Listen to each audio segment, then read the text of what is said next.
I did, and thanks for checking, Okay, Gary. because I always forget. Um, this is a new thing for Gulf 2000. The Gulf 2000 project, I won't describe in great detail, but it's we have an international audience with a curated news feed on international affairs involving the Gulf. This is the first time we've had a complete collaboration with another organization, and I'm very, very pleased to join this Fandiar on this particular one. The timing of this volume really could not be more timely.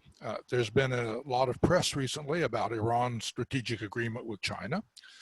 The authors of this online book don't join the breathless popular chorus that's been expressing amazement over Iran's growing engagement with China and other powers to its east.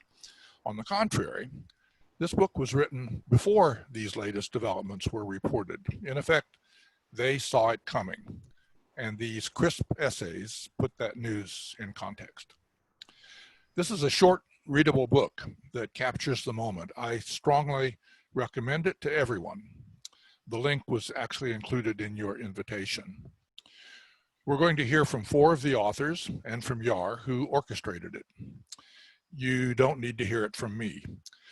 Let me restrict myself to 2 basic observations that struck me while reading these chapters. First, there's a theme that runs throughout that the entire Eurasian enterprise is a work in progress. Yes, Iran is looking to the east, but that Asianization of Iran's foreign policy is still primarily aspirational. It's not just that Iran is in motion. Every single country in the region is in motion, starting with China. China's Belt and Road Initiative is one of the most massive infrastructure projects ever attempted. And it will probably change the infrastructure, it will probably change the regional landscape permanently. But it is just starting, and many things can happen. The same is true of India's plans to connect with Central Asia, and for that matter, Iran's own gamble on an uncertain future. These are huge changes, and they develop slowly. Second, there is Iran itself. Iran regards itself as a regional superpower, and it is setting out to play the grand game with Russia, China, and India. But despite past glories, Iran today is not a superpower of that same caliber. As a result, Iran's bargaining power is limited, and it may have to pay an excessive price to stay in the game. That won't keep them from trying, but it does suggest that the payoff may take longer and be less satisfying than the current hype would have you believe. I very much look forward to the presentations, and I turn the floor back over to Yar. Thanks, Gary. And let me say it's an honor to have you opening this conversation. I think when I shared with the rest of the authors that you had very graciously suggested we do something like this, we were all very excited, having learned a lot from you and your sort of stewardship of the study of Middle East and Iran over the last decades. So I wanted to talk a little bit about kind of the origin of this project, and basically why we're talking about Iran in a new Eurasian context and what that means. And essentially, last summer, there was a conference organized by the Middle East Institute at the National University of Singapore that was focused on the US-Iran confrontation. And I was lucky enough to be there as one of the speakers. And one of the things that became very clear during the conference was that we were all grappling to explain a lot of events taking place in the region within this US-Iran framework, but ultimately we were struggling to capture all of the dynamics. And there was a dragon in the room we weren't talking about, a bear in the room we weren't talking about, an elephant in the room we weren't talking about, and a falcon in the room that we weren't talking about. And this is essentially what we're going to try and talk about today, which is this other paradigm or framework for understanding Iran and the dynamics in the Middle East, or what we call the Middle East, which is to look at the bilateral relations that countries like Iran have as being subject to a kind of new framework that here is called the Eurasian framework. So why is this different than thinking about the Middle East the way we have traditionally thought about it? Following the conference, in some conversations with the organizers, I sort of raised this point to them about how it seemed like we were missing some of the of what was really happening by trying to look at everything from a largely US-centric standpoint. And they very graciously sort of suggested that this is something that we could do some work around. And essentially, if you think about the Middle East, it presupposes a sort of region in which the US is the dominant sort of economic partner because it's the dominant consumer of energy. It presupposes a region where the US is responsible for the security architecture and for balancing the rivalries between regional actors. And it also presupposes a region that is part of a larger global order, which is unipolar in nature and in which the US largely mediates the ability of states in the Middle East to engage with, let's say, international institutions, international markets, or global kind of legal frameworks. And what we're seeing is that in each of those areas, there's new flux in the region. And it's increasingly the case that as the US sort of goes through its own kind of tumultuous period, and as we see the rise of other players on the global stage, that thinking about the Middle East in those terms, which is a kind of a framework that's been with us for several decades now, is insufficient to explain all of the dynamics. And so what I endeavor to do in sort of putting this volume together, and thankfully I was given the license to do this by MEI, and I'm very grateful for them for this, was to identify young scholars and analysts who I felt were really picking up on the way things were changing in terms of the region by basically highlighting that increasingly when we talk about the countries in the Middle East, we have to be cognizant of how they see themselves. And there was one example of this in the conference itself that I think is relevant, which is that the speaker from Iran, who is Deputy Foreign Minister Sajjad Poor, in his speech referred to Iran as a West Asian country. So he was presenting a very different way of conceiving of Iran's role and its relations with its neighbors, a sort of terminology that we don't often use, particularly from in the US and in Europe, in describing where Iran is situated. And so basically drawing on that kind of thinking and trying to be closer to how strategic players in the region are conceiving of their relations and the dynamics between, we were lucky to commission these essays. There are two further authors, Axel Hellman and Daniel Amir, who can't join us today, but who also wrote excellent essays on Israel-Iran relations and on EU-Iran relations. But I won't go much further than that. Just a reminder that as questions come up, please submit them to the Q&A. And we're going to start with Jacopo Schita, who's a PhD candidate at Durham University, who works on China-Iran relations. And we're starting with him because, as everyone must have seen, China-Iran has been in the news. And so Jacopo is going to tell us exactly what we should be thinking about, all of these big, breathless headlines that we've been reading. Jacopo, I turn it to you. All right, thank you so much, Yar, for this wonderful introduction, and thank you so much, Gary, for your equally wonderful words. Yeah, I want to start by saying something that I didn't say to Yar, but when he first proposed me to take part in this book, I was a bit skeptical, to be honest, in a sense that I think this idea of the new Eurasian context or order, whatever we will call it, is pretty cool. It's very interesting, but I don't know how much, or at least I didn't know how much this new order or this new context was structured enough to have analytical validity to be used to look at Iran relationship, external relations and relationships. Then we had a phone conversation and we discussed about what I was supposed to write about, which was China-Iran relations. And we immediately agreed that, as he said in his presentation, that the main problem when we talk about China-Iran relations is that it's often looked as a consequence or as in function of the US-China-Iran triangle. And of course, yes, it's true that US-Iran relations and US-China relations play a role in how China and Iran see themselves. This cannot be avoided. This is part of the game. But there there are definitely more reasons to look at China-Iran relations from a different perspective, a different angle. That, in this case, is the angle of Iran's role and presence and relations in this emerging Eurasian context.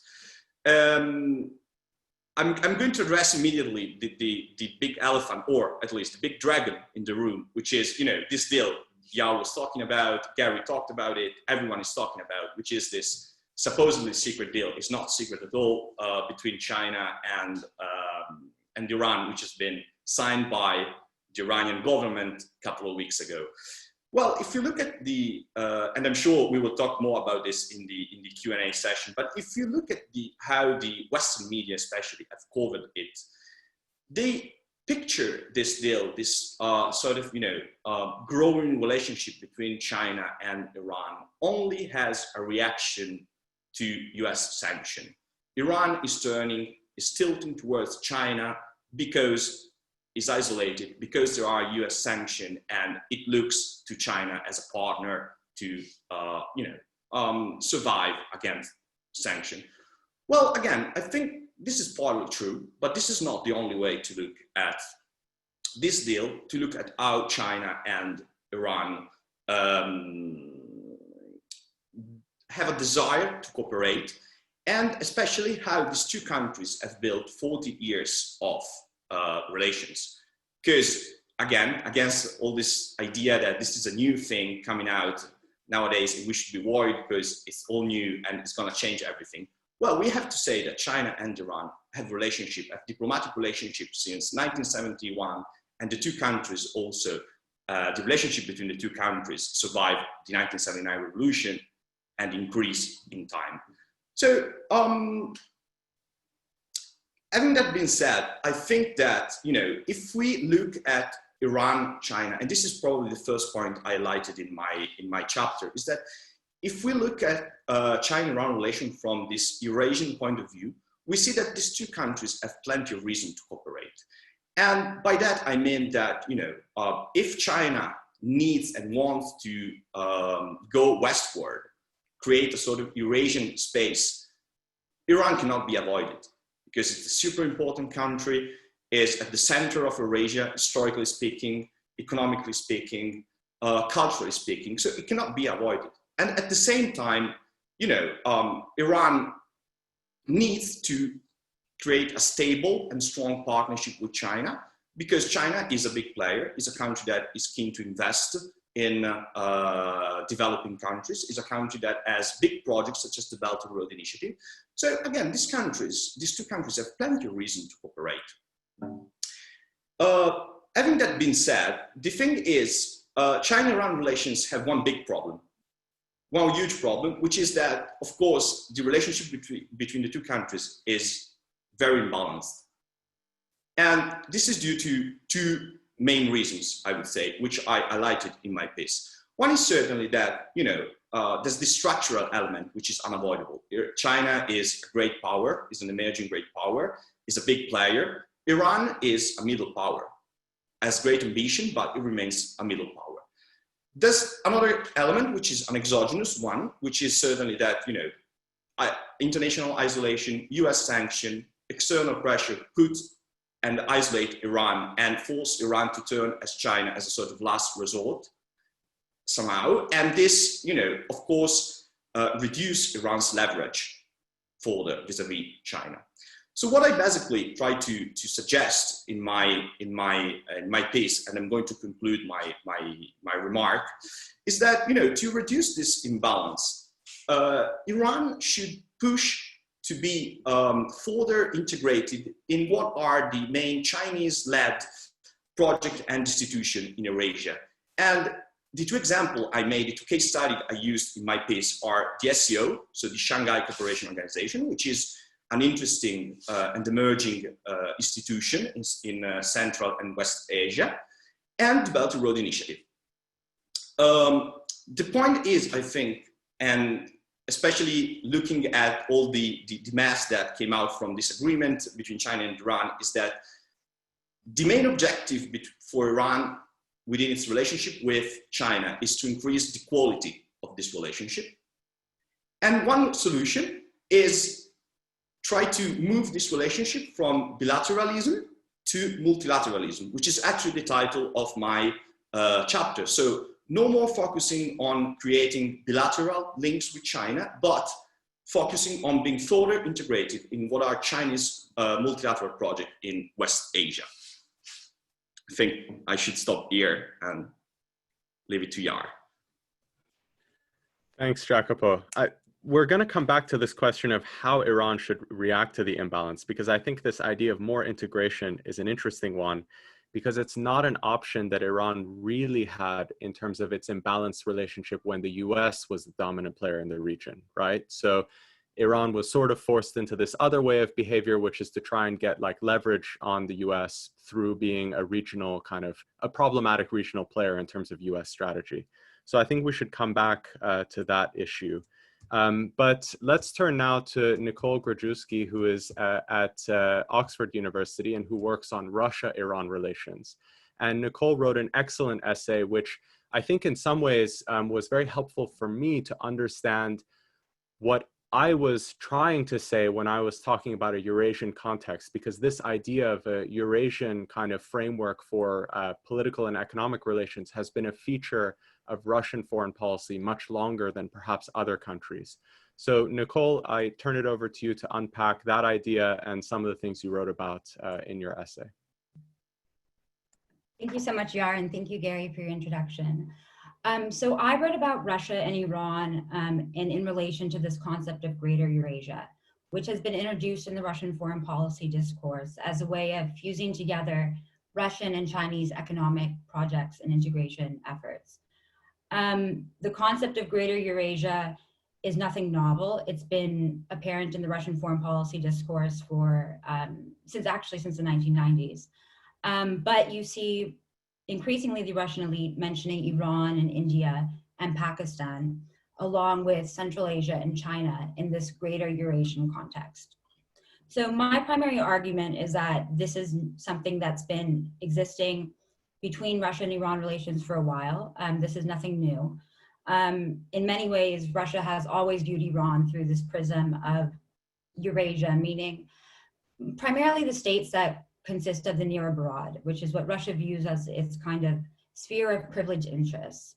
For Russia, the former Soviet successor states have constituted a distinct emphasis in its foreign policy. And Iran's presence on the border of the near abroad, of the CIS, has been very important in shaping Russian foreign policy towards Iran. You see this in the 1990s with the Tajik Civil War and Nagorno-Karabakh. These were very pivotal and formative experiences for both Russia and Iran in kind of determining the parameters of cooperation in Eurasia. This has also resulted in a very Russia-centric policy for Iran in Eurasia. You see this really coming to fruition after the mediation in the Tajik Civil War between Russia and Iran. And partly it was because of Iranian dependence on Russia internationally. And this has, for many reasons, has constrained Iranian foreign policy in the region, in my opinion. You also see Russia and Iran converging in terms of these kind of normative projects, which is one of the aspects of Greater Eurasia and Russia's kind of attempt to construct its own distinct regional order. Russia does view itself as, in many ways, the bearer of responsibility, and it does view itself as kind of the center actor in the region. And so Iran has been very important for Russia in kind of serving as not only a bulwark against Western encroachment, against the imposition of liberal norms, but also as a like-minded security actor and a like-minded partner in both some economic, but primarily security projects in the region. I think that the Russian discourse on multipolarity, as well as the Chinese discourse, is very important for understanding how they both see Iran.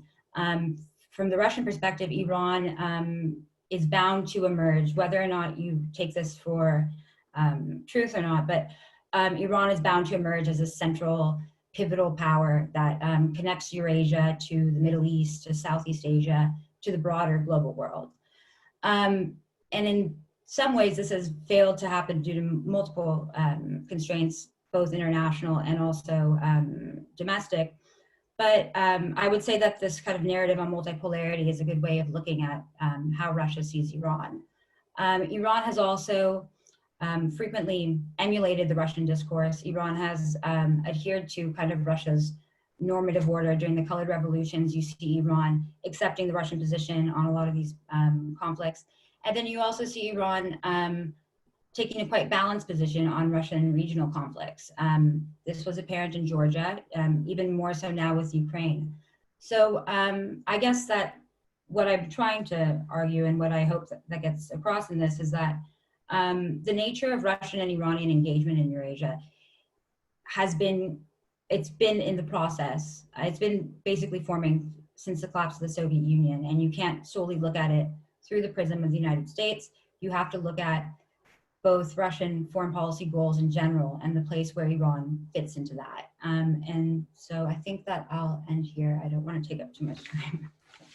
Thanks, Nicole. There are already some really excellent questions coming in, so we'll have to come back to you. But one of the things that you mentioned that struck me was this idea that cooperation between Russia and Iran has started on a largely security footing and has made some fleeting movements towards economic cooperation. And then on the Chinese-Iran relationship, it seems to be the opposite. We have a largely an economic relationship that's now taking kind of baby steps towards a security relationship. And what will be interesting is where those things intersect and where kind of the two multipolar visions that Russia and China have, you know, they seem broadly compatible now, maybe because they aren't in too many areas of direct competition, but then, you know, Iran might be a place where they don't actually always line up perfectly. So maybe we can return to that issue in the Q&A. But now I'm going to turn to Sumita Kati, who is at RSIS, a think tank in Singapore, and she is in Singapore, so she deserves extra, you know, thanks for joining us so late. But she has written an excellent essay on India-Iran relations, and that has been something that we've moved now a little bit from the two actors that are kind of setting the stage in the region and maybe setting the agenda from a Eurasian perspective to countries that are a little bit more reactive and have to adapt. And Sumita, I turn it over to you to talk a little bit about how India's Iran policy has evolved with all of the many pressures that are being placed upon it. Thank you, Yar and Gary. Thanks, Yar, a lot for putting this entire volume together, being a one-man effort, pretty much hauling us through deadlines and versions of it.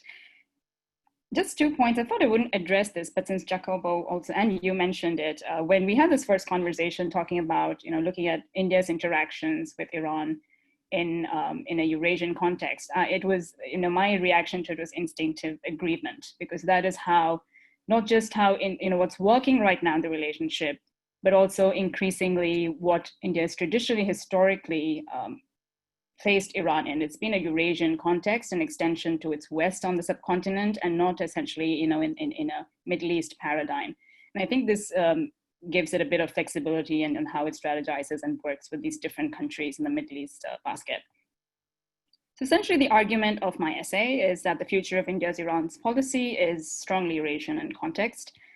India's priorities and possible pillars of engagement have shifted, which essentially supports my argument. Now, in the last 2 decades, the economics of it, energy has dropped to zero today.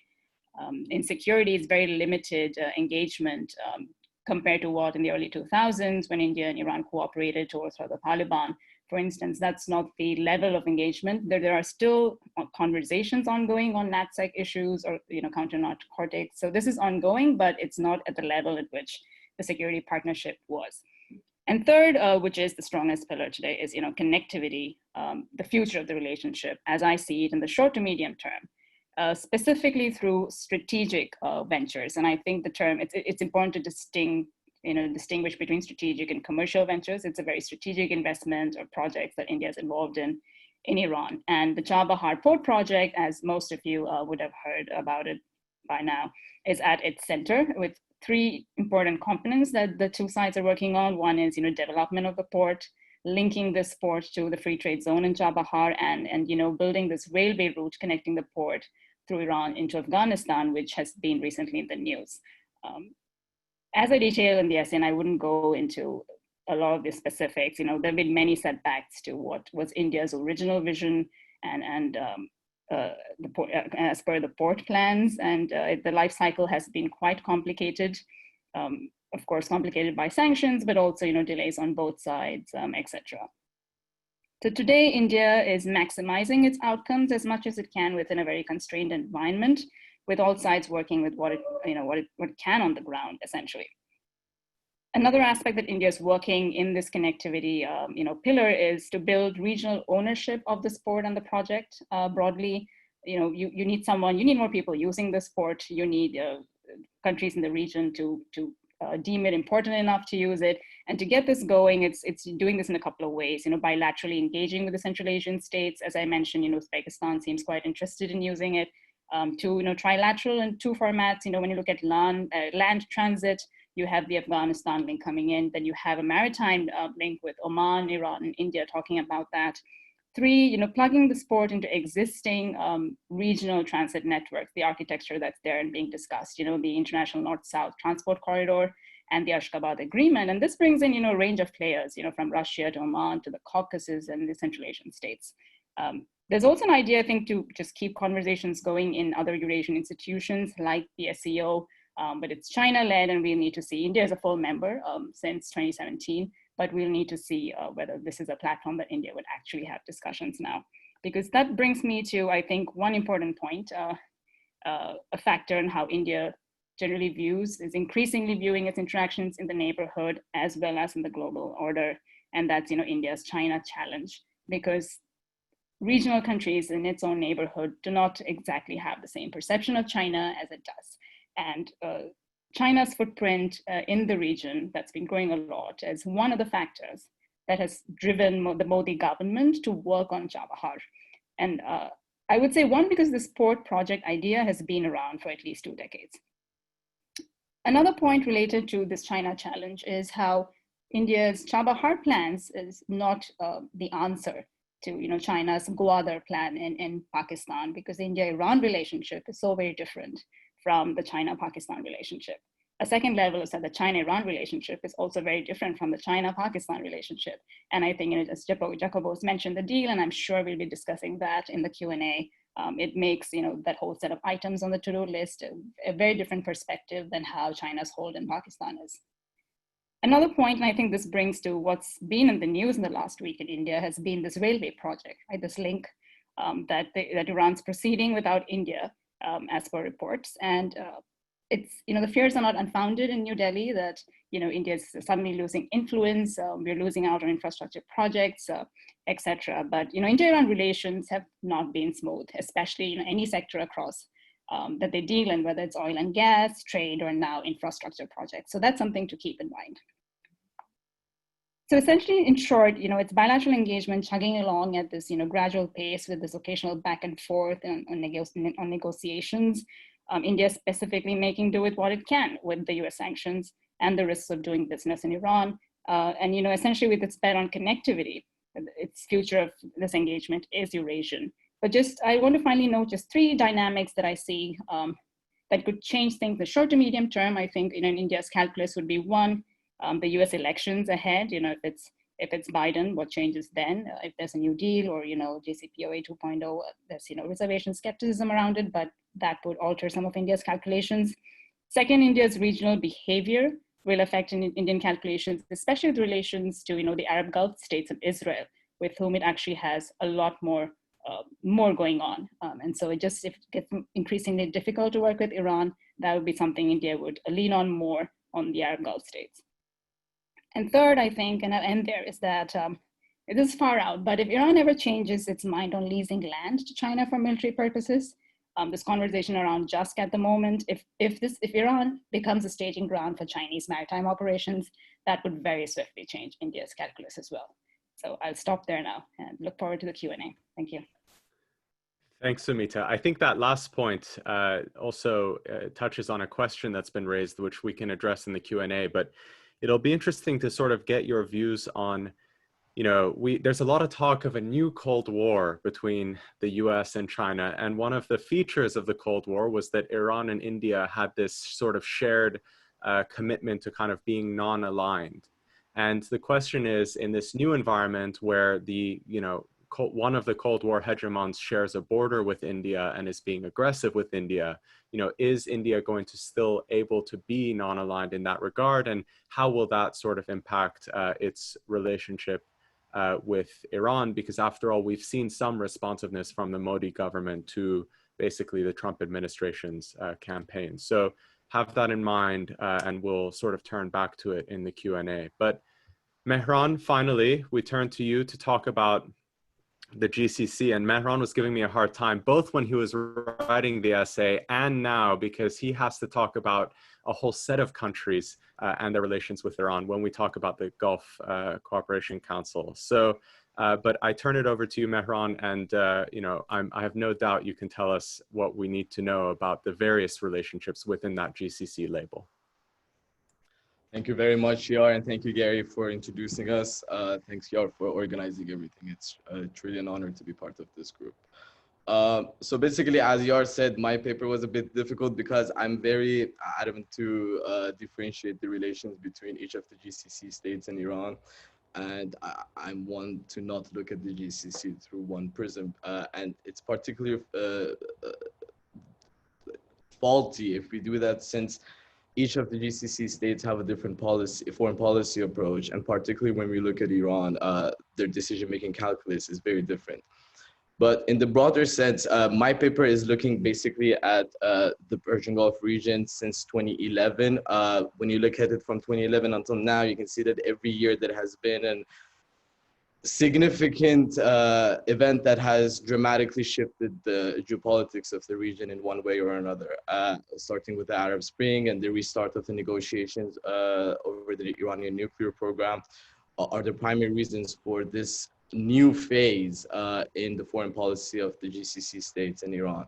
I argue, for example, that since the restart of the negotiations in 2013, and particularly when Rouhani came to power in Iran, the sense that Iran was not necessarily just the nuclear deal itself that would have ended Iran's dossier at the United Nations Security Council and whatnot, but the main issue was the perception by the GCC states that Iran was coming back to the fore into the international community, and that Iran's relations would be normalized with European countries, with Asian countries, and even with the United States during the Obama administration. So this caused a political reshuffling in the region, looking at also the dynamics, the inter-GCC dynamics and their leaderships, and how the change in leaderships in particular countries has also affected in the past 7 years.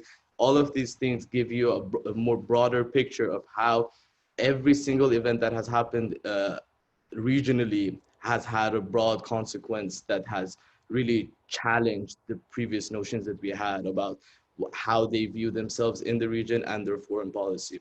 So the gist of the argument here is that Iran has forced the GCC states to move past their over-reliance on the United States, particularly, as well as some other European countries like the United Kingdom and France. And with the 2017 blockade on Qatar, we can see that how that has actually is more sensible right now, that we can sense it ourselves, how each of the GCC countries are trying to diversify their foreign policies and expand their foreign relations with different countries to not have that over-reliance. And when push comes to shove, like the 2017 blockade, Qatar was able to come out of the crisis in a way that was opposed to the initial goals of the blockading countries. So that in itself has 3 years have passed since the start of the blockade, and we can see the impacts of how that blockade is changing the region itself. One particular point in that is the Iran-Qatar relations, for example. That was one of the demands of the blockading quartet, was for Qatar to change its relations with Iran or downgrade its ties. But one thing that was ironic about that is at that time, the UAE, one of the blockading countries, had more economic, political, or even diplomatic relations with Iran. So this shows that while some GCC states or capitals, we can say, like in Abu Dhabi, they're trying to have this anti-Iran policy or to be in line with the US maximum pressure policies against Iran.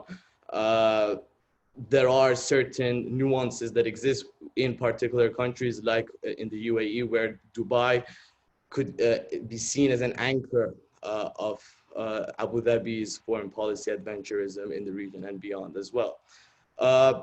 So in this paper, aside from looking at the different geopolitical issues that exist in the GCC with regards to Iran-GCC relations, I also put them into comparison and to see how the Iran-GCC relations within the Eurasian context could be seen as expanding the rivalries away from just focus on the Middle East and the conflicts that exist in the region to look at more economic and diplomatic expansion of relations with different countries across Eurasia, from China, Russia, and India to European countries. And I look at comparing the rivalries and how the GCC and Iran are trying to forge their relations with China, Russia, and the European Union. So I'll keep more for the Q&A session. So thank you, Mehran. One of the things that would be interesting to turn to, and we can do it in the Q&A, is also a little bit about, you know, the idea that China is China is obviously very dependent on energy flows from the Middle East, and particularly has actually increased its imports of oil from Saudi Arabia, for example, as part of the impact of sanctions on Iran's oil exports. So one of the things that would be interesting to get your thoughts on a little bit later is also how China is going to basically, you know, balance the need to show Iran that it's still a partner while the GCC kind of formulates its policies on Iran. So now I thought we would turn back to Gary for some reactions to the presentations and also perhaps the first set of questions. And then we have a bunch of questions to get through in the remaining 40 minutes or so. So Gary, I turn it to you. First of all, congratulations to everybody on keeping to time. That's not easy, and you covered a tremendous amount of territory, and I congratulate you for that. Also, I see that there is a very long list of questions that have emerged, and I think that's the place to go. So I'm going to keep my remarks absolutely to a minimum. I have to say, as an American, I'm not sure I'm the only American in this speaker group, but it was really refreshing to actually not have America mentioned very often. The United States didn't play a huge role in your presentations. Sumita mentioned the US role at the very end, and Mehran had to bring in America because of all of the relationships with the GCC states. But on the whole, that was something that was missing. And I think that is a very useful perspective. And I would like to simply lay down the question for everybody in the group is from your presentations, there was a kind of gradual inevitability about the Iranian-Eurasian relationship that was blossoming. And I share that, and I think that was a very useful insight. I guess my question is, as an American looking at this, is the US actually going to play a major role in Iran's evolution toward a Eurasian context? Granted that there's a historical basis for this, granted that there's interests on all sides, but it is rather an interesting perspective from an American point of view to think that this is one area where the United States perhaps could, but may not, in fact, have very much impact on what is going on. And I'm curious about that, but I hope that any or all of you can address that from your own perspectives as we get into the Q&A process. Thanks, Gary. I think that's an excellent question to kick things off. Maybe we'll start with Nicole, just because, I mean, I wonder if, you know, the experience of Russia and Iran, particularly because they have been at this Eurasian game maybe longer in terms of how they've been thinking about it, but also the recent experience of the two countries cooperating in arenas where you would have expected a more robust US presence, but it didn't materialize. So for example, Syria. Maybe you can respond to Gary first, and then we can turn to the rest of the panel. Well, I mean, The history of Iranian and Russian cooperation in Eurasia, the first experience was the Tajik Civil War, which was primarily without the influence of the United States. But with the war on terror, there was the arrival of the US in basing politics. And so you often see with the Central Asian states a hesitancy to fully align with Iran on certain issues, partly because of fear of antagonizing the United States, but also because domestically there is somewhat well, there still is skepticism towards, I guess, the Iranian model of development. This Islamic government. You hear that, you used to hear that a lot from Karimov, of Uzbekistan. But I think that the U.S. could potentially, if the U.S. does come up with a perhaps better Central Asia strategy, could potentially limit Iranian engagement in the region in that regard. Thanks. Mehran, maybe if you want to take the question next. I mean, obviously, it's a big question mark for the kingdoms in the Persian Gulf area about, you know, how far is the U.S. going to go towards retrenchment, and what will that mean for these larger shifts?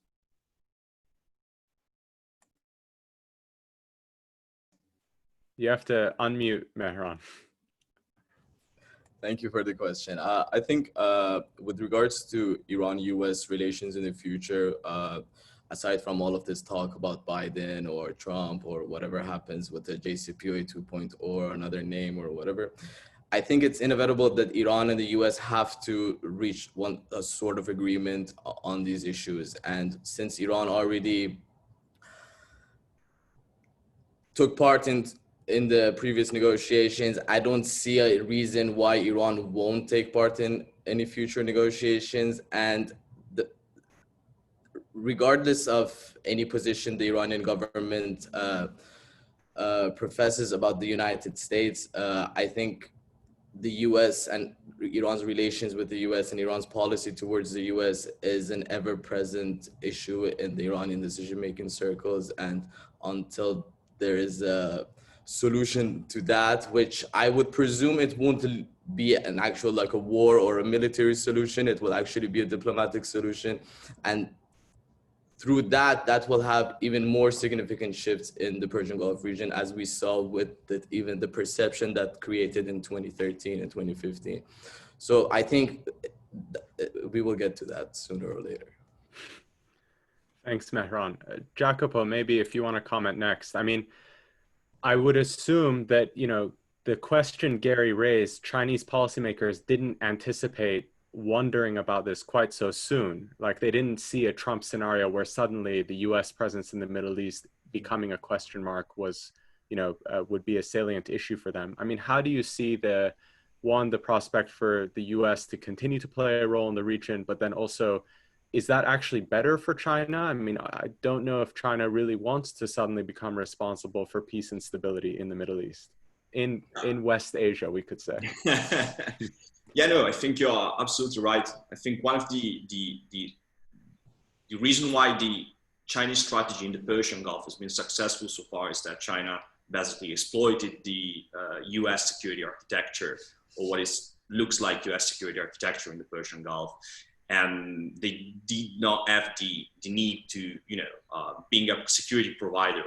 And they came there, they saw that, you know, there was this quite clear US grand strategy where we got, you know, in the Persian Gulf especially, supporting the Gulf monarchies, standing with the Gulf monarchies and opposing Iran. And they found this architecture, maybe not the best, but actually working for their interest, which is mainly economic at this point. And so the thing is probably, I think, in my humble opinion, I don't see the United States going away from the Middle East very soon. Yes, there's Trump always talking about this, always talking about, you know, taking troops and away from the Middle East, but this is not really happening. And I think that, you know, as the Chinese will keep trying to exploit this security architecture for their advantage, especially because I don't see them very much interested in, you know, despite all that has been said about this military side of this deal with Iran, they're not very interested in you know, creating a Chinese security structure in the Persian Gulf. And going just to conclude a little bit back to Gary's question, and probably something that we will touch again, but I think that the US policy towards Iran, and especially Trump administration policy towards Iran, is somehow indeed pushing Iran towards China. And this is quite clear if you look at the chronology of this deal we are discussing these days. It was brought in 2016 and then was somehow freezed until 2019, when there was maximum pressure, was at its peak, and so on. So I guess yes, that somehow the United States policy, and particularly Trump administration policy, are somehow accelerating this process, which I see in the long term happening anyway. You cannot ignore China. Iran knows that they cannot ignore China, but somehow is accelerating. How much this came to a benefit for Iran, this is questionable, and I think we can discuss quite a lot about this sort of acceleration in the relationship with China is benefiting Iran. But yeah, I'm sure that we will go to that later. Thanks, Jacopo. And finally, Sumita, and then I'm actually going to take some of the first questions that have been submitted, and they're relevant for you. But if you want to answer Gary's question first. Certainly, I did have a look at the questions, and I see that the US factor, given that I don't emphasize as much neither in my essay nor in my comments here in start, because I feel when you bring the US into the room and the India-Iran relationship, you sort of stop looking at a lot of other things that are actually sort of working there.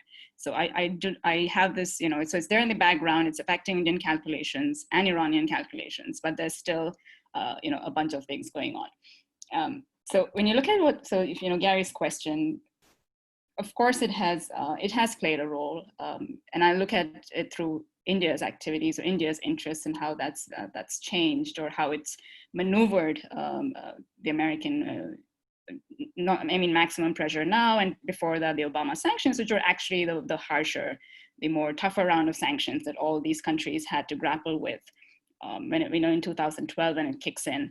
I think for India the choice was made much earlier on, between 2003 and 2009, when it negotiates the Indo-US nuclear deal and decides that it wants to align. India does not do alliances; it aligns with partner countries, and so when it decides to align with the US, and which goes ahead to play a major role and is a much needed partner, and increasingly so today.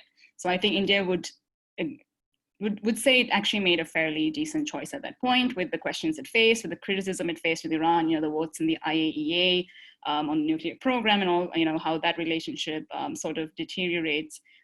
Because essentially that same period is just after India and Iran negotiate their strategic partnership agreement in the Middle East. That's the first country India actually forges a strategic partnership with. And there's this whole long to-do list, which includes the Chabahar project as well. And it's just, it falls apart in a sense, because engagement just becomes so much more harder, not just on security matters, but just broadly. And, increasing economic sense with the sanctions coming in. But what's interesting about the US role as well is that during the Obama administration, when the sanctions come in, December, end of 2011, it's mid-2012 when India actually starts having conversations again with Iran and Afghanistan at the sidelines of the Non-Aligned Movement Summit in Tehran on Chabahar. And in reaction to this, the US State Department essentially says, yes, we're aware of it. It's a regional initiative, and we encourage initiatives for regional, which helps economic stability for Afghanistan. So these, like I said, it's not happening in a void, right? India working on it's there are these conversations India's having with the US that is increasingly that it's comfortable having difficult conversations with. And so there's understanding on Chabahar, which again, with the Trump administration, as as Trump government appointees go around pushing this maximum pressure policy, when they visit India, essentially the joint statement or press conference, there's this trade-off very clearly. India says, also the North Korea issue at the same time. So India says it'll cut back on engagement with North Korea, which was quite modest anyway. And Chabahar can proceed. And that's essentially when India gets a waiver, like a verbal waiver of sorts. So the US role has been interesting in that, yes, it impacts, and the port's not going as India planned, but it has also not completely said no. It's raised these obstacles, secondary sanctions, etc. But there are these movements that are still allowed in the background. I think it's a very interesting dynamic. Thanks, Sumita. So to take, and you've seen the questions, but I'm going to add a little twist to them. A couple of the participants have asked, and you've touched on this a little bit. I mean, how much has India's decision to kind of align with the US affected the perception of India in Tehran, and whether or not that's going to have a bearing moving forward? But one other factor that I thought it would be interesting to hear from you a little bit about is the Pakistan factor. So it's also this question of Chinese investment and engagement with Pakistan potentially being a reason why India would want to continue to engage Iran for, let's say, balancing purposes. It would be great if you could comment on that. And then you raised an interesting point in your comments around the game changer, which one of our participants has asked about, which is, let's say there was a Chinese military base. Iran, despite what we might in this panel think is likely to happen, Iran allows China to set up a base in, let's say, Jask or something. How would India react to that? And then it would be great to get reactions from Nicole, Jacopo, and Mehran on the prospect of such a big scenario where China does actually end up having some sort of presence in Iran. Yar, if I could just ask you to repeat the first. Basically, whether or not the alignment that the India has chosen has hurt Iran's perception of India, and the likelihood that India can use Iran to kind of balance for increased Chinese investment and presence in Pakistan. Okay, all right. So starting right off the bat with that one. Going back to my previous remarks, whether it's Iran, the US, or India, they're able, they've had 2 decades now to understand where each other stands on these issues. And yes, between 2005 to 2009, Iran is initially publicly quite critical of India's positioning, as it seems to be positioning with the United States. But then increasingly it's private. It's a lot more of backdoor disagreements rather than spilling into the public.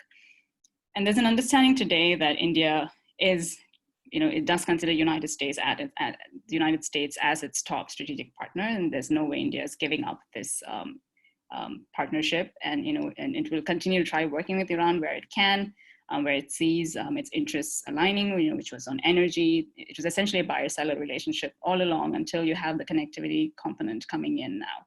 So in a sense, it's moved from just being about oil, and there are a few more things. Of course, one hoped during the JCPOA it would diversify and become a more expansive relationship, but it hasn't.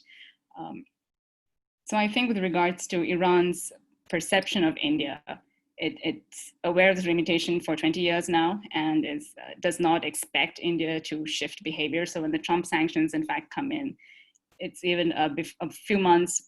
When the talk begins itself, India is already cautioning its refiners to draw back on imports. So India's doing its own signaling to the U.S. as to that I'll play ball, but there needs to be what are my benefits, and sort of trying to figure out those trade-offs, which is what the Indian side is doing. And I think today, as I said, things are, even in the security segment, things are not aligned between Iran and India, especially on US presence in Afghanistan, or what the Afghan solution needs to be. And you see that deteriorating. And Iran, in the meantime, has also made its choices. Like, it knows it's not agreeing with many things with India, so it'd rather work with players that agree greater on that. So that's where I think how Iran is looking at India. Bringing Pakistan into the picture, which lies between India and Iran, essentially, but does not give India land access to get to Iran or Afghanistan, essentially. So, which is why India pursues the Chabahar idea to circumvent that problem and gain access to Afghanistan. China, the CPEC, the China-Pakistan Economic Corridor, and the Gwadar port investments get India seriously thinking about its presence in its immediate neighborhood. That's when it realizes it's right next door, and there's a part of it that goes through a region that India considers its own. There's so many other layers of complication there that India is very sensitive to. And the dimensions of Gwadar, as I mentioned, with a 99-year lease, et cetera, is so different from what Chabahar is for India. And the idea that one thing that I would mention here is that the idea that Pakistan cannot be involved in Chabahar, that this is India's answer to deny Pakistan something, that is not reality. That's just not how the region is. You will see Pakistan. It's a controversial opinion, but you will see Pakistan use the port. And I don't think India was ignorant about that fact. It knew you needed these stakeholders in the region to use the port and to let goods and services pass through it. I think that's something in regard to Pakistan. And Pakistan-Iran relationship, I think maybe that will be something that the person who addressed the question would be interested in too. That's also a difficult relationship, I think, when it comes to, generally with Iran, difficult or complicated. It's a complicated relationship as well. You have occasional, border issues, thanks to, to this terrorist group in the Pakistani side of Balochistan, who keep targeting, the Iranian side where actually Chabahar is located. So you have this back and forth there occasionally, and both sides at each other on that. What has changed now is, I think, with Imran Khan coming in, is the Saudi Arabia, UAE, and Pakistan dynamic has changed a bit. And I think he's increasingly sensitive to that and engaging more with Iran, because he now needs to have, more stakeholders. So I think that would be on Pakistan. So on China's base in JASC, I think, to me, it's interesting. And if I could, because 2015-16 is when I started looking at Chabahar and actually traveled there. And for me, because it's looking at the Indian case, I have to look at the China case as well, right? Like, what's going on there? I need to compare it to what's doing better. And 5 years ago, you had similar reports about JASC, that China was investing so much, and this military component that could come in. And 5 years later, it's still that one point in the document that's still abstract. So, which that was interesting to me, which is why a lot of these premises, I think, on this new deal, as you mentioned, all of us in the room here, this meeting room on Zoom, would agree is a bit far-fetched, at least at this point. And China's base, if this is a reality, and it becomes a staging off point for Chinese operations, India would essentially, India's already there, the naval presence is there in the region, the Strait of Hormuz, it's there, the Sea of Oman, and the Indian Ocean region. So it will have to make some serious calculations and considerations. But I think Gwadar would be there first, because it's already almost up and running. So that would be something which come to mind first, before even a very prospective, out in the distance sort of Chinese base in Iran, and the fact that Chabahar will not be anything of that sort for India. So I would leave it to, I don't want to engage in any crystal ball gazing. So I think I'd leave it at that. It does complicate things, but the Arab Gulf states could become more important than to India, in patrolling the seas. Yeah. That's very helpful. Thank you, Sumita. Nicole, if we can turn to you, and if you could comment on kind of the same question about the possibility of Chinese military presence. I wonder to what extent Russia perhaps having some ability to influence Iran's calculations about the extent to which it increases security cooperation with China. What would they have to say about it? What looks like a kind of optimal balance from a Russian perspective? And then we've also had a question from the audience about the extent to which Iran is going to engage or will engage in alternative payment mechanisms. And I think this can be extended to alternative kind of trade frameworks. So, for example, the Eurasian Economic Union and some of the Russian efforts to come up with an alternative to SWIFT. If you could perhaps comment on that as well, that would be excellent. In terms of the base in the Persian Gulf, I don't think Russia would look at that quite favorably. In general, Russia has viewed any kind of military presence, foreign military presence on Iran with, has approached it very unfavorably in that sense. It would also run counter to Russia's Persian Gulf security concept, which explicitly states that the best way to ensure Persian Gulf security is without the presence of foreign forces. And so that's important, because Russia, whether or not this concept will ever come to fruition, Russia has used it as a way of showing that it can be a constructive actor in different regions. With the integration of alternative banking systems between Russia and Iran, I've seen that they have managed to link up SEPON with what's the Russian equivalent. However, from my understanding and from what I've gathered from some of the Russians I spoke to, it hasn't really been that extensive.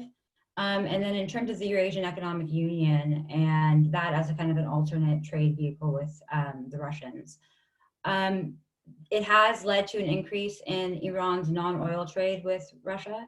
However, I think you need to look at the preferential trade agreement with the Eurasian Economic Union with a bit of skepticism, because it's very limited in terms of liberalization commitments and in scope. So whereas Russian and Iranian, I guess, official narratives on this would kind of portray it as something that's going to lead to Iran escaping the scrutiny of sanctions, I think that it's very marginal at best. So, okay. One follow-up question. To what extent does the kind of the limited nature of Russia's security cooperation with Iran indicate the willingness of Iran to, for example, cooperate with a country like China? Because one of the things that I think we've assumed is that, you know, China is going to have every license to waltz in there and demand that it has a base. We know that Iranian public opinion is obviously very against this, and I think there are certainly concerns among policymakers as well. How is the experience with Russia and some of the controversies there? How does that inform what we should expect when it comes to China? Well, if you recall that during the, I think, Aleppo campaign, the Russian Foreign Ministry publicized the use of an Iranian airbase, which was met with a lot of domestic backlash in Iran. And I mean, there have been rumors that Russia is still using the airbase. However, I think that if there's any indication of kind of the domestic response to it, you need to look at the use of, or the Russian military's use of Iranian bases before. So. Thanks. Jacopo, turning to you. So we've sort of seen the answer to this big question from other angles, but you know, you mentioned in your speech very clearly that that China is not going to be seeking the extent of security cooperation which would see it place a base in Iran. Maybe you could talk a little bit more about why you're sort of making that claim. And then at the same time, we've had a couple questions basically about the extent to which, you know, there is this push and pull between East and West in Iran from the Iranian perspective. So there's concern in Iran about dependence on China economically, politically. You know, to what extent is China receptive or acknowledging of those concerns? And one of the audience members has pointed out that, you know, Iran is pursuing this deal after having seen kind of the maybe less than stellar track record of Chinese investments in other countries, which has been characterized as, for example, debt trap diplomacy. So to what extent is that also going to shape the dynamic moving forward now that people may be more skeptical that China is a kind of white knight who's going to save Iran from the US? Yeah, well, I think these are all, you know, quite all connected questions, and starting from the last one, yeah, I think this is one of the main issue, you know, this partnership has to face, because, you know, it's not just about the poor level of, you know, delivering that China delivering score that China has in its development project everywhere in the world, in Africa, and so on. But it's also what happened in Iran. You know, many problems that Iranian authorities and, you know, Iranian business face with China is that, you know, China goes to Iran with doing big claims, big promises, but in the end, there's quite a big difficulty in delivering all these projects. And this, I think, is something that, you know, is translated into some sort of skepticism about China. And I think that to bridge with another, let's say, big news of the last few months is coronavirus.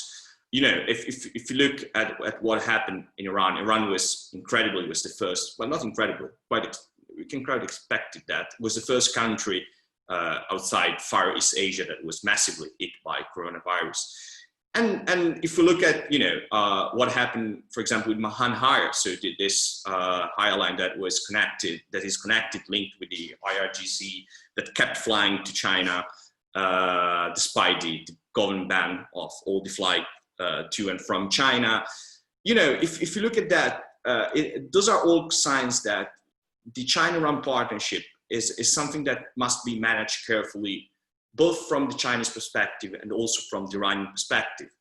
Because, of course, all these rumors that these big deals, this probably somehow, exaggerated claims that Iran is basically selling itself to China. If we look at them in a nuanced way, but that considers, the core of China in delivering projects. If you look at, all this issue, opaque way of treating, China-Iran relations as it happened with Mahan Hire, I think that, it's easy that this partnership and the perception that Iranians have of this partnership goes south quickly. And the thing is, you asked about the supposed, if China really sends troops to Iran and set up a military base in Iran. I think we should look at this in exactly in the same way I was saying. I mean, the thing is, we have seen quite a huge backlash against this rumored military side of the deal.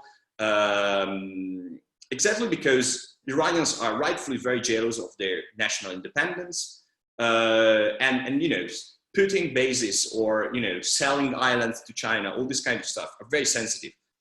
Are of course not only sensitive for Iranians. If someone told me that Italy is selling Sardinia to Spain, I would be quite upset. Much more than if someone told me that we are doing a business agreement with Spain. That's fine. I don't care much. But it's very different.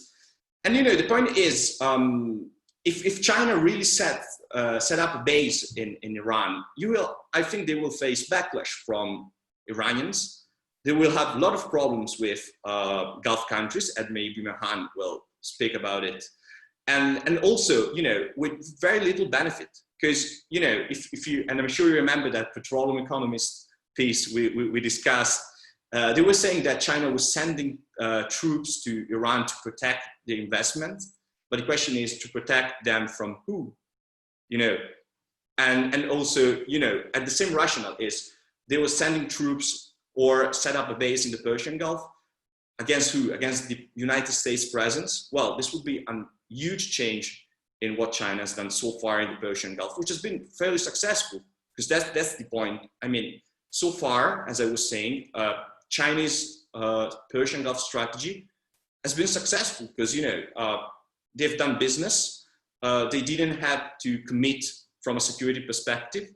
So they built relationship with both the Persian Gulf monarchies and Iran, which is best win-win scenario possible. So why completely change this strategy, which has been successful, and throwing such a huge bomb, which was actually is a bomb, setting up a base, literally a military base in Iran, and upset all this thing. So I really don't see that coming, to be honest. Sorry, I'm sure I will disappoint someone, but I don't see that coming. No, I mean, it's been really interesting to see this this reaction that almost took it for granted that such a thing is possible, when it seems pretty clear from the analysis presented here that it is highly, highly unlikely and perhaps even impossible for such a thing to materialize. I do have one quick follow-up for you, Jacopo, before we turn to Mehran for a couple questions on the GCC dynamic. But there's been a question about, you raised in your talk this idea that Iran has an imbalanced relations with China, and that the way it can address this is by increasing its integration into the BRI project and also into the Shanghai Cooperation Organization. One of our audience members has asked a very simple question: why, if that's the case, why is Iran not yet a member of the SCO? And second, and we've talked about this before, obviously the BRI investments that have often been talked about taking place in Iran haven't happened yet. So why is Iran unable to increase its leverage in this way? And do you think that that's going to change as the Rouhani administration makes this kind of last effort to try and get some of these things organized? Well, yeah, these are two very good questions. Why Iran is not part of the SCO? Well, they are observer since 2025, I think, 2005. And I think that was the Ahmadinejad government who lobbied quite a lot to make Iran a full member of the SCO. Then with the Rouhani administration, this was a little bit put aside. And this is quite understandable because, again, at the point, especially after before the JCPOA, all the focus was on negotiating that deal and succeeding in negotiating that deal. After that, the focus was again on doing business, especially, and reopening relationship with the West and Europe in particular. So, this SCO thing became probably less relevant. And the interesting thing is that so the SCO has this general meeting once a year. And in the last 3 or 4 years, every time, we got Putin and Xi Jinping saying that they were ready to welcome Iran in the SCO, especially because I found out that the SCO has this interesting rule, which says that states that are under UN sanctions cannot join the status of full member. But of course, after the JCPOA UNSC sanction on Iran have been lifted, so Iran right now can legitimately its status being updated to the full membership. I guess that the point is that I don't want to say it's China, or it's Russia, or it's India. I don't know who is, but probably all these members of the SCO see allowing Iran into this organization as a full member as more trouble than as an advantage for the organization. Not because, possibly because of Iran behavior, yes, on one side, also because, again, the United States came in and of course, well, probably, maybe something will change if, as it seems, relation between United States and China really goes south. But again, as Sumita was saying, there's this problem that, of course, China-India relations are not at their top moment. Yeah. So, the other question, yes, I don't think much will change with this, last resort effort of, throwing this and signing this deal in terms of, China, Belt and Road Initiative investment in Iran. Again, and probably you are the best person to comment on that. The possibility for China to do business in Iran is not that easy. There are a lot of trouble in terms of, again, secondary sanction, again, the way in which China, invests in this project. And I don't see this changing very much. What I see and what I believe is that one thing that Iran should do is keep trying to push and engage China in this framework of the Belt and Road Initiative. But again, I don't think this deal will be the game changer.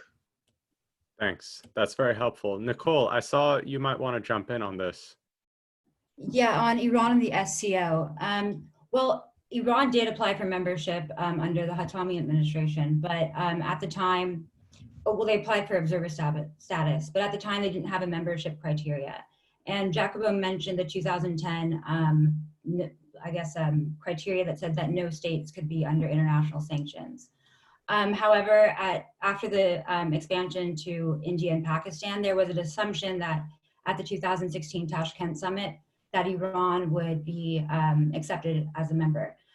This did not happen actually because of the Tajiks, and this was leaked subsequent after the summit because at the time it was much more of a reflection of tensions between Iran and Tajikistan, where Iran invited the member of Tajiks opposition in exile to Tehran, which violates the SCO's provision under the regional anti-terrorist structure on the mutual recognition of terrorist organizations.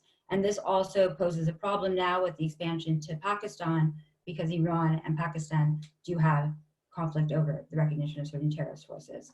However, I would say that it would not have been possible without Tajikistan wouldn't have been able to wield this leverage without the backing of China. So Iran and the SCO, Iran will continue to stay as an observer state, but China doesn't want to see its first real success story of a multilateral platform being undermined by a potential anti-Western state. So that's very interesting, because it does indicate to us that some of the same problems that have faced Iran in engaging, let's say, international organizations sort of led by the US and the West, we're also seeing similar problems in terms of, you know, Iran's support for certain non-state groups being an impediment when it comes to the SCO. I did not know that. Sumita, you wanted to jump in, and then finally we'll go to Mehran for the GCC component, and then we'll wrap it up at the hour. Yeah, thanks, Yar. Just given what the conversation we've had so far, just 3 quick points. I think first on the SCO, I mean, if you know, it took a while for India to come in because Pakistan, pretty much around the same time as when they both come in. So you have, when you talk about conflicting dynamics, you have multiple players in the room who have issues with each other. So I mean, that's just one, I think, element when you talk about the SCO to just consider as well.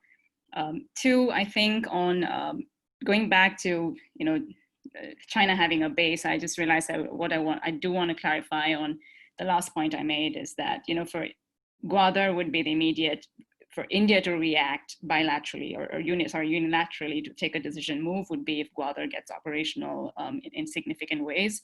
If it's a base in Iran, the first conversation India would have naturally would be with the United States and the EU, especially with France. And now India has naval liaisons both in Bahrain and in the French, the European Strait of Hormuz mission in Abu Dhabi. So I'm not sure if they have a liaison yet, but that's in conversation. So I think it would be talking there first and figuring out what the plan of action is before India actually thinking of anything unilateral, because I think just Iranian maritime behavior in that space is more of a primary concern than having Chinese maritime operations in that space. And third, just a point on China, and it's not to like overstepping on Jacobo's territory, but the issues that India has faced are very, very similar issues that China has also faced. And during these last 5 years, you've seen them grappling with the same issues, and they've had to, and essentially not really also playing Iran as a bargaining chip with the US when it's negotiating the trade deal. So I just find that some of these dynamics are a bit similar in how these countries have made their choices with Iran. I just wanted to flag that as well. Thank you. Thanks, Sumita. That's actually a very helpful bit of detail, because we're sort of missing that the current concerns around the maritime issue in the Gulf do originate with the security of the existing sort of tankers going through, and that's ultimately a question of what Iran will do. So, last year we had the tanker incidents in Fujairah, and we had the Abqaiq bombing, basically the missile strike. So, those are indications that this is a problem even before China enters the arena. So, Mehran, we have about 10 minutes left. I'm going to limit you to 5 minutes, even though you have a lot to talk about. There were sort of 2 questions that I thought would be great for you to touch on. And then if you wanted to talk generally about sort of the GCC reaction from a security standpoint. But one of our audience members has asked if you could touch on briefly about the death of Sultan Qaboos in Oman and what that might mean for Iran's ability to craft or to find a better sort of stance with the GCC.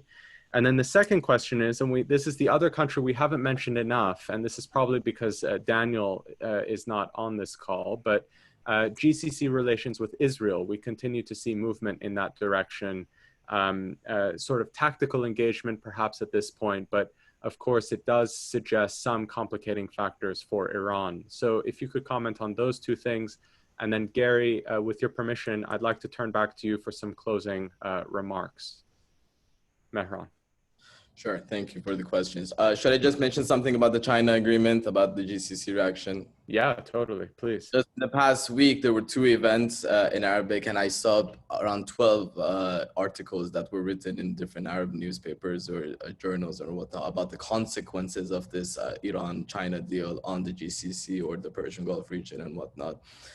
And the majority are totally against any such deals. But to me, when I was reading the reactions and whatnot, it seemed that it doesn't matter if it's JCPOA with the prospects of Iran getting better relations with the US or with China or Russia or any other country. The GCC states, the majority of them, again, not all of them, led by Saudi Arabia, Emirates, and Bahrain, are totally opposed to Iran normalizing or expanding its relations beyond a certain limit that was there for the past 3-4 decades, for example. So this is a point that will be constantly coming up with regards to any agreement Iran wants to do with any country, particularly major powers or whatnot.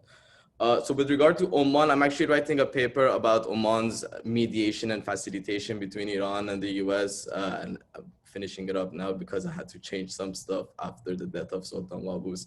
But my understanding is that Sultan Haytham, who is the successor of Sultan Qaboos, has implemented a policy since day one and is continuing to focus more and expand on that, is to continue what Sultan Qaboos had put in place before. So there has not been a significant shift in any particular foreign policy aspect of the Omani foreign relations. So I think it's going to stay that way. One interesting point was I didn't know that the new Sultan Haytham had traveled previously to Iran on so many occasions, because I was at a hotel just last week in Tehran and I saw his picture there as when he was the Minister of Culture of Oman. So that to me was also another point that shows the constant interactions that he himself has had with Iranians will further allow him to continue the path that Sultan Qaboos had in place. And with regards to GCC relations with Israel, that's a good question. For example, you saw in the past month how the UAE attempted to broaden the conversation about Israel within the GCC and how to explain what these back channel talks or dealings between GCC and Israel are, particularly the UAE. For example, the foreign minister gave 3 different talks, 2 to the Jewish institutions and 1 to MEI Washington about this point. For them, it seems that it's more about the way that they want to portray what they're doing with Israel is to put it into the larger context of Arab-Israeli relations, but minimizing the Palestinian cause. Even when they want to speak about the issue and they want to defend Palestine, when they want to discuss the new relations between Israel and the Arab states, they still can't really convince the Palestinians or the domestic population within their own countries that they're actually forging these relations with Israel to further advance peace with Palestine. And that's going to be a key factor moving forward, is the domestic discourse within these countries is not in line with the policies of the leaders. So that will be problematic. And I think until that is resolved in the domestic discourse, Iran is going to benefit from that. And then in just 1 minute, a question where, you know, I think there's this open question of where's Saudi policy on Iran going to go, particularly, let's say, if there's a change in administration in November. Do you have any kind of, I'm not going to ask you to make predictions, but maybe if you can indicate, is there some kind of awareness that maybe this approach hasn't reached anywhere and there might be a reformulation in the offing? I don't know, honestly speaking, but what I can guess and what I can see from the back and forths that are going on, particularly in the past 6 months since Corona and just a bit before that, just last week you saw the Iraqi prime minister going to Saudi Arabia. All of the headlines in Iran particularly were about how he is going to be acting as a facilitator or mediator between Iran and Saudi Arabia. So the discourse also in Iranian newspapers is also interesting to see how people and also the government wants to frame each regional development. So if the Iranian perception is that, or what they want to portray is that Iraq can be a mediator between Iran and Saudi Arabia, in line with the fact that Iran constantly keeps saying that Iran wants to talk to Saudi and whatnot. Zarif keeps saying all of these things in his speeches. So Iran keeps showing that it's open. So Saudi hasn't actually reached out to get the hand, you know what I mean? So I think that's also a possibility, particularly because of the developments within the GCC as well. And that the election time is it's a weird dilemma for every country, I think, because, for example, if Iran doesn't deal with Trump and Trump gets reelected, then Trump will have this sense that, okay, so you thought that I'm going to lose, so I'm now going to be forced with you. And this is the reality of the region as well. And I think that will happen. So everyone wants to mind the time and how they, any actions that they take. Thanks, Mehran. Gary, over to you for some final comments on everything that you've heard today.